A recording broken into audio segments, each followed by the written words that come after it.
Chapter 1 in the Battle of America. Chapter 1 was the Battle of Cuba. It was finished on January the 8th, 1959, here in Havana. The kind of history these people began writing here was not intended to stop here.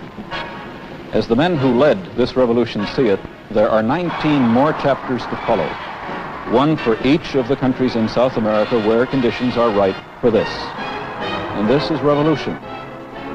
As revolutions have gone throughout the world since the end of World War II, this one in Cuba holds no special honors or distinctions.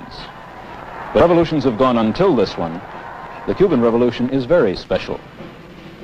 It's very special for several reasons, and all of them are pretty much a mystery to this fellow, John Q. American here, who is particularly wrapped up in that Cuban Revolution.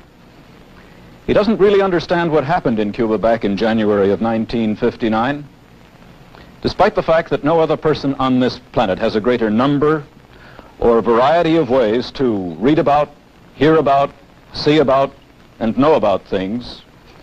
The tons of newsprint that he's read through and the untold hours of airtime that he's listened through about turmoil and unrest and revolutions everywhere around him for years, none of that prepared him for today's Cuba. He's confused, particularly so because, like thousands of other Americans, he's been to Cuba. As a matter of fact, he was there vacationing only a few weeks before that scene you saw on the screen a moment ago happened in Havana. When he was there wasn't much to suggest to him that things would go as they have gone in that island country. What John Q. American didn't see in Cuba when he was there, and what happened in Cuba, is tonight's Cuba, the Battle of America.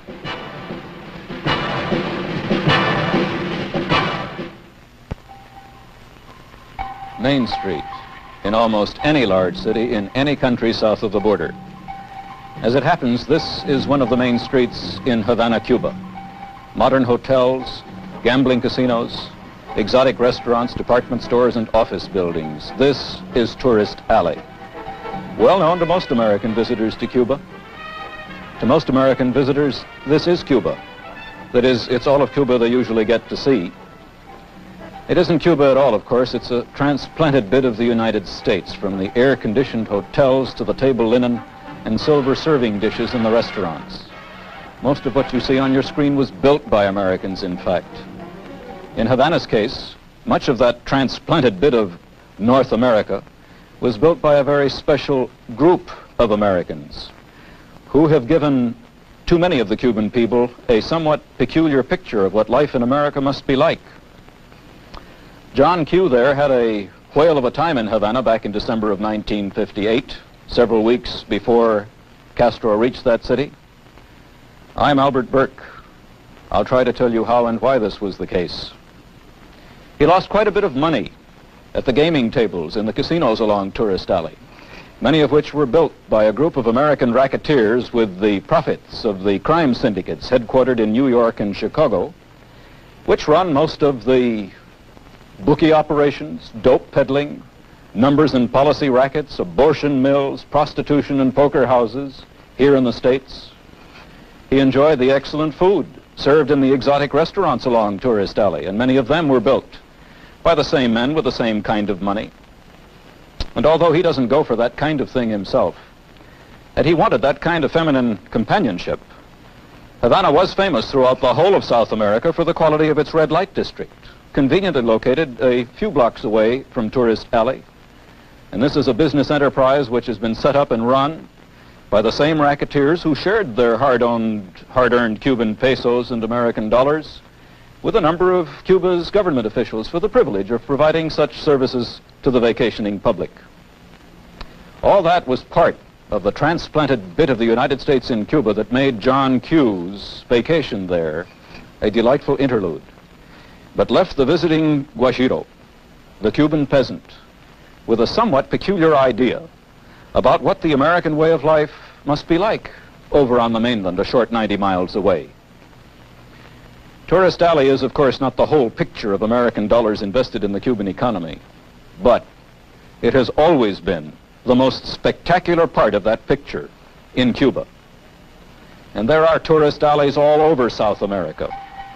For a dangerously long time, they've been the most important blocks to John Q. Americans' understanding what really went on south of our border, what life was really like there. John Q., you see, is accustomed to the foam rubber mattress, tiled bathroom kind of life. He rarely moves away from this wherever he goes in the world. But there isn't much of that kind of world anywhere in Africa, in Asia, or in South America, except in the tourist alleys that have been set up to cater to those few of the world's 2.75 billion people who can afford to live that way. From tourist alleys, wherever they are, it's been very hard to see the seeds of the kind of revolution that spilled over much of the world since the end of World War II, and most recently in Cuba. Very few Americans are prepared now to see those seeds over all of South America, as Che Guevara, Castro's right-hand man in Havana, saw them last March when he described the Cuban Revolution as Chapter 1 in the battle for America. The Cuban leaders see those seeds sprouting in 19 other South American countries where conditions are ripe for Castro's kind of revolution.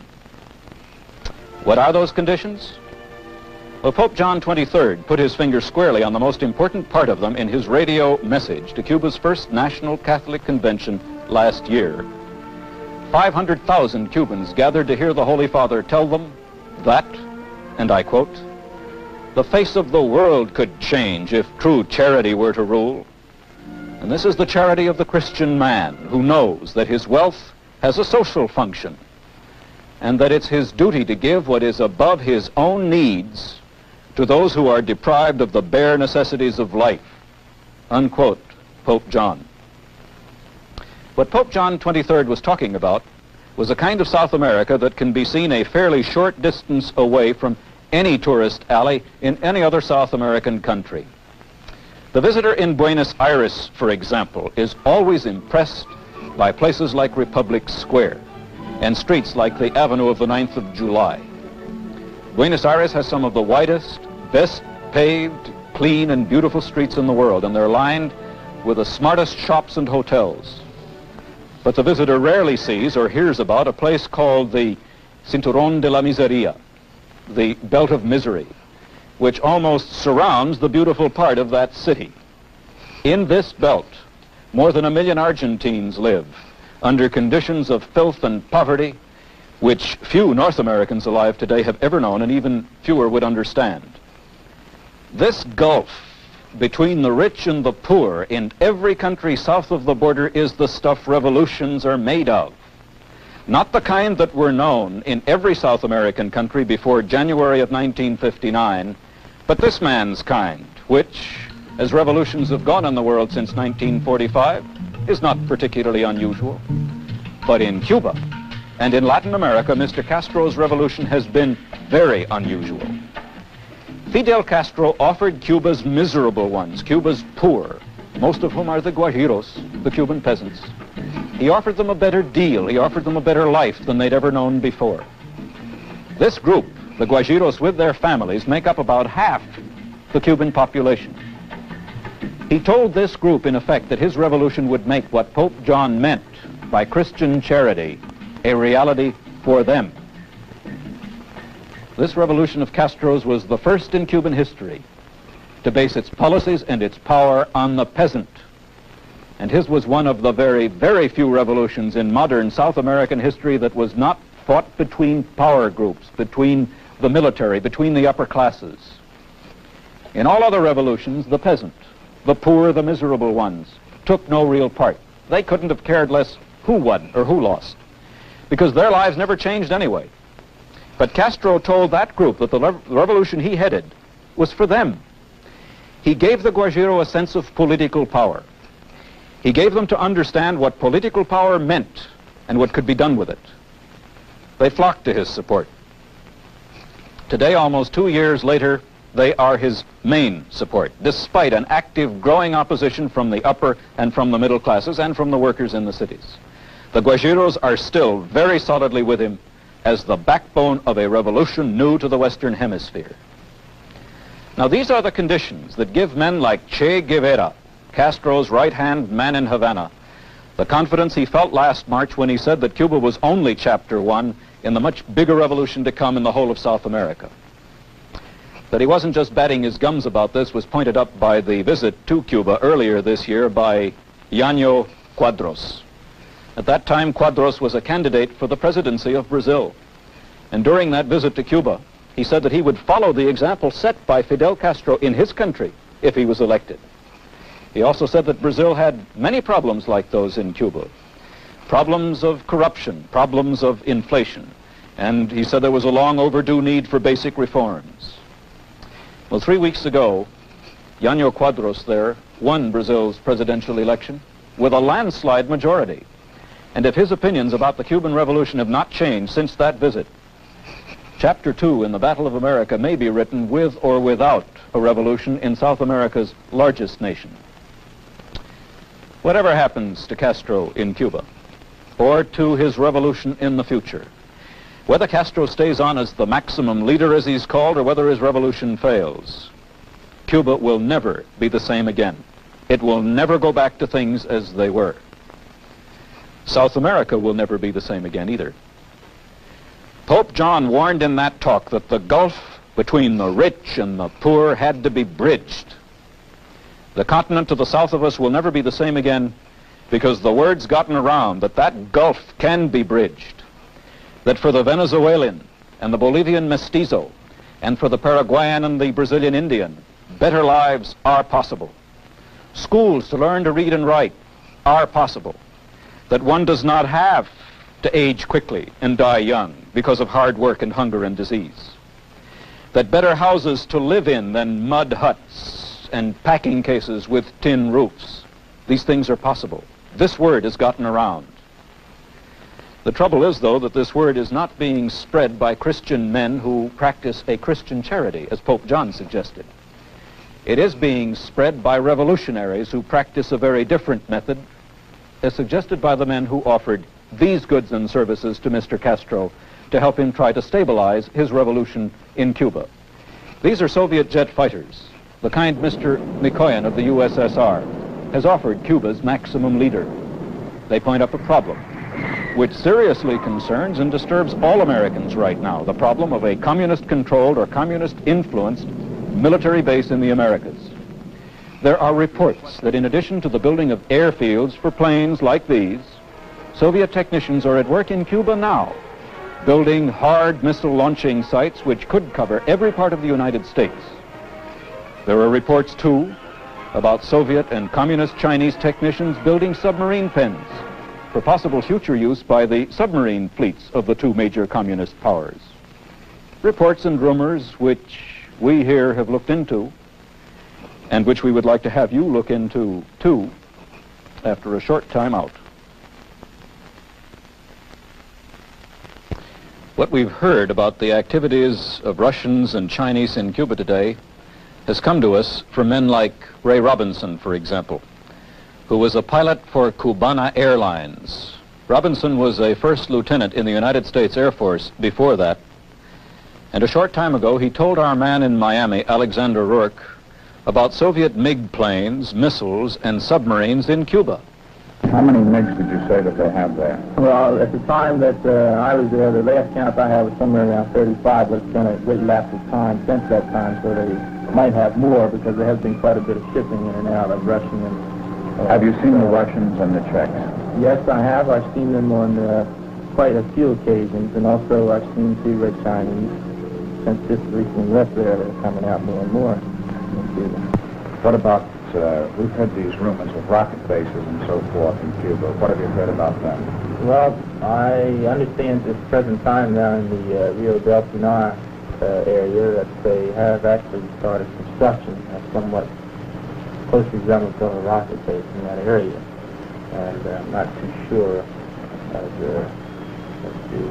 I've never seen it myself, but I have had very good reports through reliable sources that they were there. And also airfields that they're going to expand for larger type aircraft bombers and so on. Ray, have you heard anything about the rumors of submarine bases being built out on Key Largo? Yes, we have. We have heard many rumors. Many of the people there will talk about have believed that there are started construction on sub-base, and especially if it's nothing for just refueling. And the reports go on, with Neil Macaulay next. He was an American who fought for Castro, was given a farm in Pinar del Rio in Cuba for his services, and then pulled out of Cuba to escape the communist takeover there. Said Mr. Macaulay, there are a number of people there who came from behind the Iron Curtain. There are a number of Russians and probably more Chinese communists, and various assortment of Czechs and Poles, Hungarians and Yugoslavs.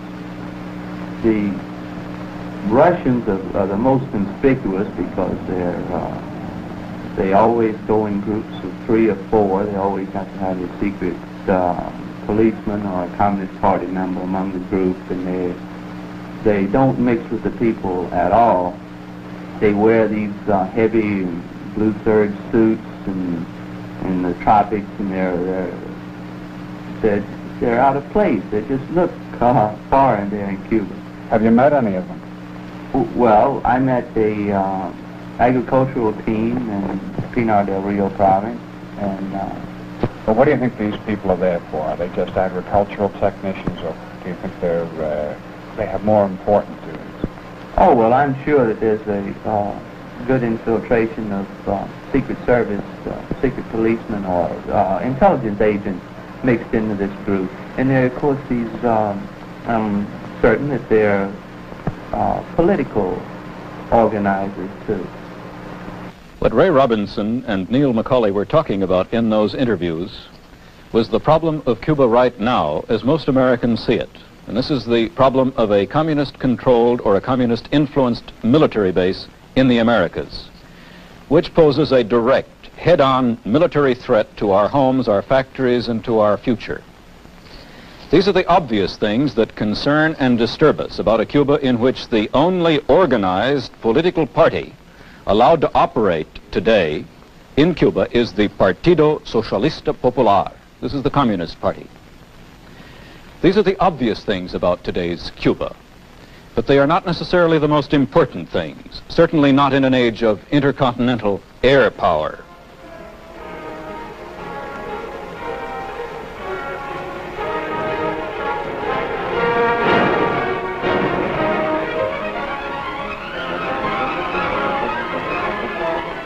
Intercontinental ballistic missile power. These, by the way, are Soviet rockets. But especially missile-carrying nuclear submarines, which Mr. Khrushchev informed the world in a speech 2 weeks ago were now operational and part of the USSR submarine fleet. The Soviet Union and Communist China are just as aware as we are of the enormous importance of the missile-carrying sub as a moving, hard-to-spot missile-launching platform. No base on land, whether it's Cuba or any place else, can compare with this in today's kind of warfare. Now, this does not mean that military bases on land have no value anymore, but it does mean that Cuba is not particularly important to a communist Russia or to a communist China as a military base. You see, the leaders of those two communist powers have other, bigger, and much more important goals in mind in South America than just a military foothold on an island in our front yard.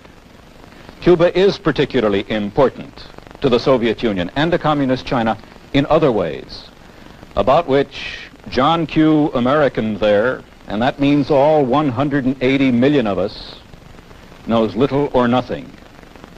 Mainly because it's very hard for him or for anyone else to see men like these from the tourist alleys south of the border. These men seldom, if ever, get into the hotels, the bars, or the gambling casinos of those alleys. But these men, and what moved them to the kind of revolution they pulled off successfully there almost 2 years ago, makes that island, the island of Cuba, particularly important to both of the communist powers. What is there about those men and their revolution in Cuba that's so special? Well, something that this fellow is supposed to have decided about 43 years earlier as he tried to make another revolution stick and work in Russia. The man addressing this crowd is Lenin, the father of his country, the first communist-governed country in history. Lenin had to face a problem soon after his followers had taken over the Russian Revolution to set up the world's first communist state, and his problem was that Russia was supposed to be only one of many states that would explode in revolution after the First World War. There was supposed to be a rising of workers and peasants all over the world to lead to a communist world. But this didn't happen. Lenin is supposed to have decided at that time that the best way to bring about a communist future for the world would not be by concentrating on revolutions in the advanced industrial nations, but by working for revolutions in the colonies, in what were called the spheres of influence of the empire powers, that is, Britain, France, Belgium, the Netherlands, and Portugal, and all the rest. Lenin is supposed to have phrased that decision in these words, and I quote, "The way to victory for communism over the West lies by way of Peking and Calcutta in Asia." Well, the experts on Soviet affairs have never been able to get together about this statement. Some say Lenin did make it, some say he didn't. But this doesn't really matter, because another Soviet leader did say much the same thing only a few years ago. This man, shortly before he died, back in 1953. Stalin said that the way to victory for communism in the world lay in an alliance of the Soviet Union's interests with those of the former colonial and oppressed peoples of the world. Lenin's statement has been around much longer than this man's, but both statements lead straight out of the past to much of the kind of history that has been made by the communists since the end of World War II in Asia. What these statements have to do with men like these, we'll get into in a moment. Those statements also lead directly out of the past to these men, who by Fidel Castro's own definition are among the world's former colonial and oppressed peoples. Now, according to that definition, Cuba was first made a colony of and oppressed by Spain, and this was in the early 1500s. Well, the Spanish-American War put an end to Spanish rule in their island country, but Cuba then became what amounted to a colony of and was oppressed by the United States, and this was in the late 1800s. According to Castro, this situation lasted until about January the 8th, 1959, which was when his revolution reached Havana to finish Chapter 1 in the Battle of America. This may not be history as you know it from your American history books, but it is the kind of history these men believe, which is now being written into new Cuban textbooks for the primary and secondary schools in their country.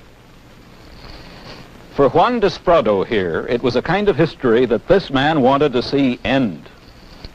Juan had one burning ambition when he joined Castro in the Sierra Maestra Mountains back in 1956, and his ambition was to see Cuba free.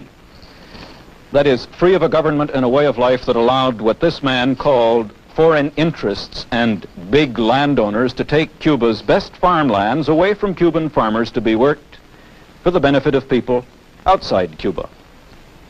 What he had in mind particularly was 7 companies that owned about 5 million acres of Cuban farmland, which turned out agricultural products that few Cubans used and profits that few Cubans saw.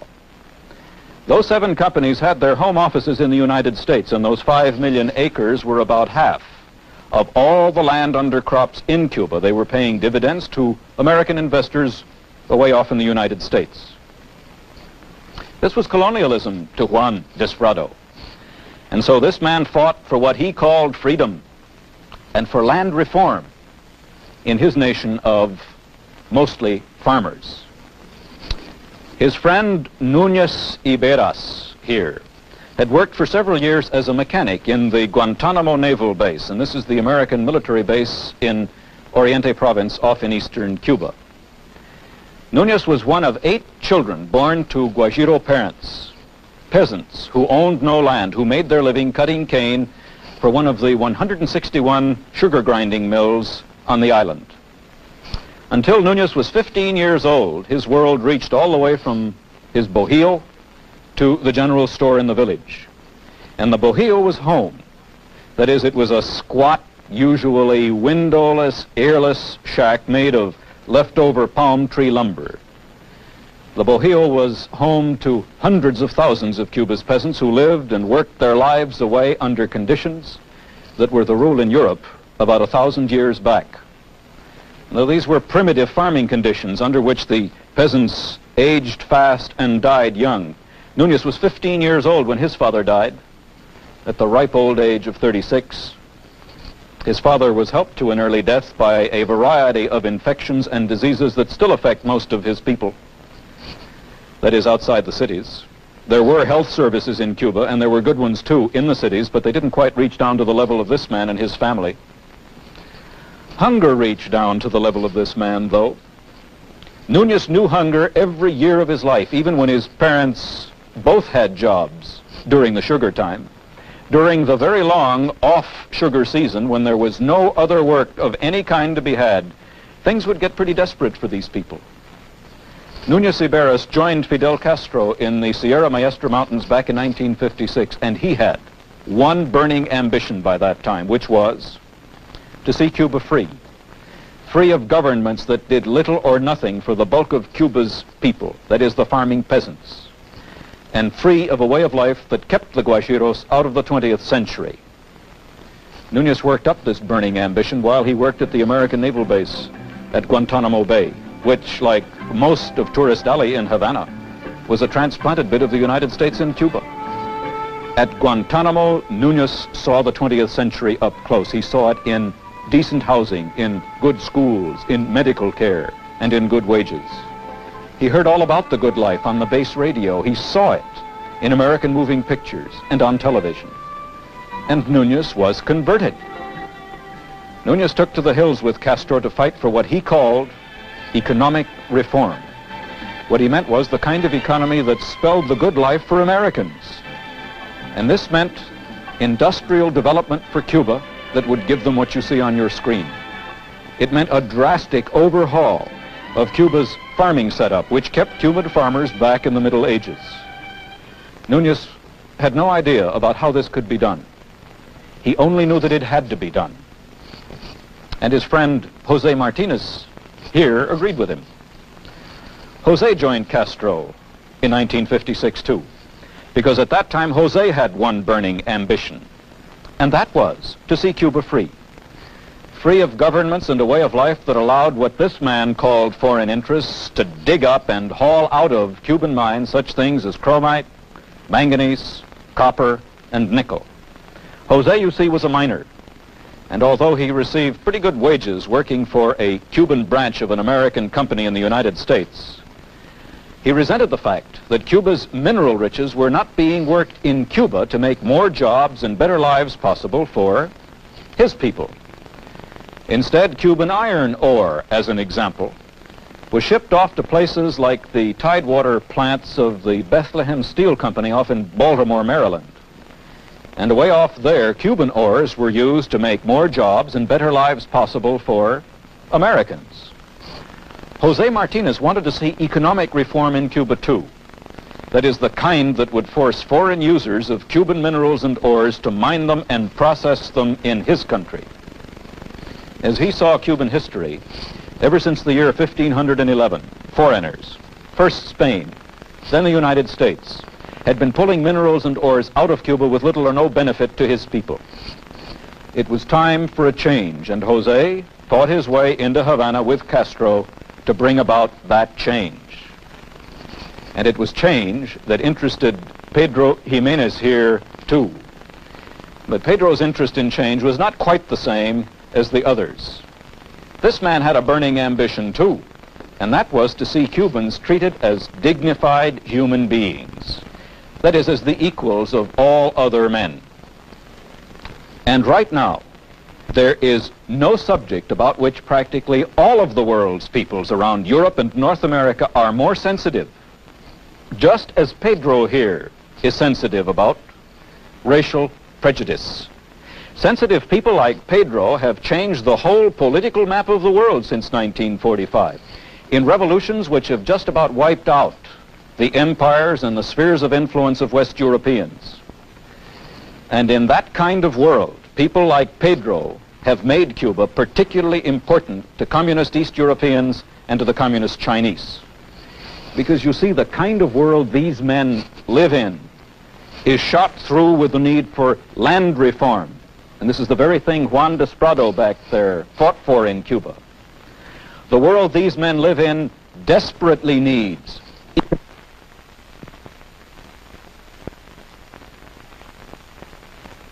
no subject about which practically all of the world's peoples around Europe and North America are more sensitive, just as Pedro here is sensitive about racial prejudice. Sensitive people like Pedro have changed the whole political map of the world since 1945, in revolutions which have just about wiped out the empires and the spheres of influence of West Europeans. And in that kind of world, people like Pedro have made Cuba particularly important to communist East Europeans and to the communist Chinese. Because you see, the kind of world these men live in is shot through with the need for land reform. And this is the very thing Juan Desprado back there fought for in Cuba. The world these men live in desperately needs economic reforms, industrial development to change the world from the poor agricultural place it is to the better, more industrialized place it could be, just as Núñez Iberes and Jose Martinez fought for this in Cuba. And in that kind of world, Núñez and Jose have made Cuba particularly important to a communist Russia and China, because those are the kind of interests which, not too long ago, Joseph Stalin said the Soviet Union should line up with in order to bring about a final victory for communism over the non-communist West. Because John Q. American doesn't live in that kind of world, he doesn't see the kind of Cuba these men fought over in revolution, for which reason he doesn't really understand how serious a threat to his way of life the kind of Cuba they helped to set up has become. Somehow, despite the fact that no person on this planet has a greater number or variety of ways to read about, to hear about, to know about things, there hasn't been much in the tons of newsprint that John Q. American has read through and the uncountable hours of time he's listened through to help him know how and why the words land reform have been and still are the stuff that revolutions are made of. He hasn't read much about how and why the kind of economic reforms that Iberas and Martinez want to see for Cuba is so hard for Cuba and for so much of the rest of the world to get. And unfortunately for millions of other Americans just like him, there hasn't really been much passed on to him through all those ways he has to know about things, which would disprove the idea that he really is a better human being than Cubans, or Indians, or Chinese, or Negroes, among others. After all, compare his kind of life with theirs. If those people had minds that were just as good as his, and if they can do things just as well as he can, why haven't they done what he's done to live so well? Well, let's get into that one after we have a short time out. About 2 months ago, I spoke to a half-dozen young people from different parts of South America who were in the Soviet Union as students here at the University of Moscow. Their tuition was free, their transportation was paid. All of them were from small towns and villages in their respective countries. When they finished their studies in this place, they intended to head back to those towns and villages. How did they feel about this opportunity? Very grateful, they told me. What kind of program was it that put them in that university in the Soviet capital? It was a special program that began 2 years ago in communist China and last year in the USSR to educate and train young Ecuadorians, Bolivians, Paraguayans, Peruvians, and the rest in the ideas and the ways of Marx and communism, and also a variety of specially selected subjects. Those young people trained here, sent back to their villages and towns, will wait for the day to do the things that have to be done to stabilize any revolution. If and as Castro's revolution goes well, and with communist help, The next 19 chapters of the Battle of America are written. The students trained there will have their chance to step into power in their countries, and there isn't much doubt about this. This will happen for very much the same reasons that Cuban communists are moving into power in Cuba now. You see, Fidel Castro could fight a revolution without people trained in economics and in finance and in problems of transportation and communications, without training in running businesses and industries and agriculture. But Castro could not stabilize his revolution without such people.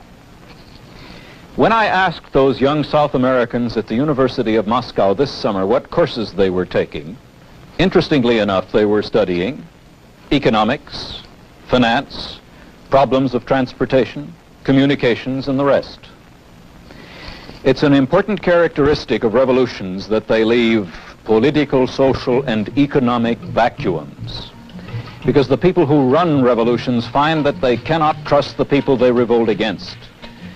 And in order to make their futures secure, they often use very effective methods to make sure that people like these will not endanger their revolution. This fellow on your screen may have been trained in some important field of government work, but to these men, he's the enemy. And in dealing with such enemies, the way you are about to see, what you are about to see, is the stuff that vacuums which follow revolutions are made of.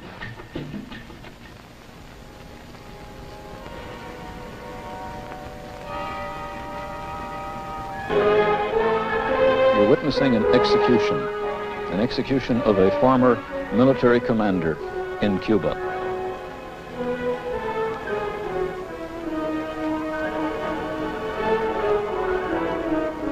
He's been given the choice of giving the command for his own execution. And so enemies disappear in revolutions. You see, it's an important characteristic of the vacuums created by revolutions. It's an important characteristic of vacuums, as any good physics textbook will point out, that vacuums can be filled and filled easily. Who was there in Cuba among those Castro and his revolutionaries could trust? And by that I mean not from the upper or the middle classes or from the workers either, because those groups had been in with the government Castro threw over. Who was there in Cuba among the farming peasants, particularly from those small towns and villages, who could step in to fill the vacuum after Castro came to power? Where were the non-communist, educated and trained people from those small towns and villages to fill that vacuum?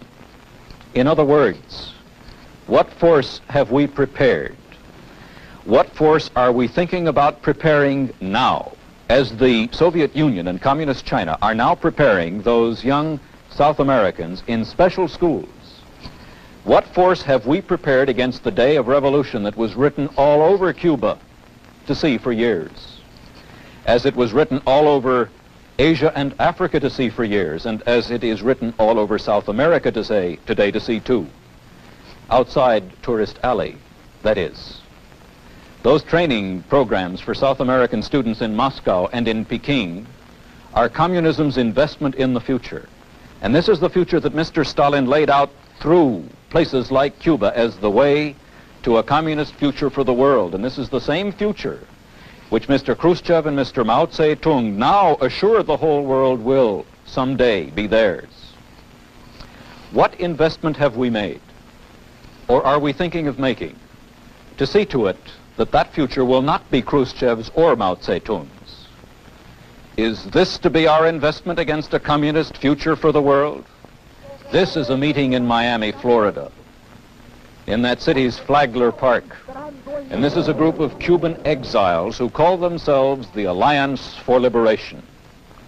These people have one burning ambition today, and that burning ambition is to see Cuba free, but this time free from Castro. There are all kinds of Cuban groups like these, most of them disunited, disorganized, but intensely, wholly committed to counter-revolution against Castro. I am Captain Achilles Chinea. I was commander of the San Julian base in Pinar del Rio. I was chief of the army school there. When 6 communists were sent to teach at the school, I reported this to Fidel. This was last March. I then realized that Fidel too was a communist. I had to go underground and took refuge in the Brazilian embassy in Havana. After 3 months, I was transported to Brazil and then came to the United States. I am member of the anti-communist Christian Front and the Alliance for Liberation. I am ready to join those already fighting Castro. This is Dr. Antonio Verona. He was Speaker of Cuba Senate. Then he was Prime Minister. Today, he is an exile and a counter-revolutionary. And his group is called the Auténtico Party. Then there is Dr. Justo Carrillo. This man headed Cuba's development bank, where he saw receipts for money sent to agents working for Castro and the communists in the other countries of South America. He escaped from Cuba and today is with the Democratic Revolutionary Front. And Dr. Aurelino Sanchez Orango, once Minister of Cuban Education. He was a strong anti-Batista man. Today, he's preparing to fight Castro. This is Captain Manuel Artimes, who left medical school to join Castro and his revolution, only to learn later about Castro's plans to move Cuba into the communist world. He heads a group called the Counter-Revolutionary Movement of Revolutionary Recovery. Dr. Jose Roscoe, who went to school, then college with Fidel Castro. Today, he is the brains behind the Christian Democratic Movement, the fastest-growing counter-revolutionary movement in Cuba. And Pedro Diaz-Lanz, the former head of Castro's Air Force. He was the first Cuban official to defect. He came to the United States by sailboat and warned a United States investigating committee about a communist takeover in Cuba.